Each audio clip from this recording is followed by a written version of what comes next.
യേശു അയച്ച ആശ്വാസകൻ. പരിശുദ്ധാത്മാവ് വരുന്നതുവരെ യെരുശലേമിൽ കാത്തിരിക്കാൻ കർത്താവായ യേശു ശിഷ്യന്മാരോട് പറഞ്ഞശേഷമാണ് അവരെ വിട്ടുപിരിഞ്ഞത്. അവൻ പറഞ്ഞു, എന്നാൽ പരിശുദ്ധാത്മാവ് നിങ്ങളുടെ മേൽ വരുമ്പോൾ നിങ്ങൾക്ക് ശക്തി ലഭിക്കും. നിങ്ങൾ യെരൂശലേമിലും യഹൂദിയയിലും ശമര്യയിലും ഭൂമിയുടെ അറ്റം വരെയും എന്റെ സാക്ഷികളാകും.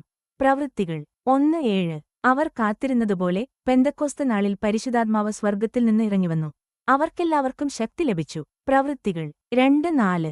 ആശ്വാസകനായ പരിശുദ്ധാത്മാവിനെക്കുറിച്ച് കർത്താവായ യേശു പറഞ്ഞു, ലോകം അവനെ കാണുകയോ അറിയുകയോ ചെയ്യായ്കയാൽ അതിന്നു അവന് ലഭിപ്പാൻ കഴിയുകയില്ല. നിങ്ങളോ അവൻ നിങ്ങളോടുകൂടെ വസിക്കുകയും നിങ്ങളിൽ ഇരിക്കുകയും ചെയ്യുന്നതുകൊണ്ട് അവനെ അറിയുന്നു. യോഹന്നാൻ 14:17-18. ആത്മാവ് അദൃശ്യനാണ്, ആർക്കും അവനെ കാണാൻ കഴിയില്ല.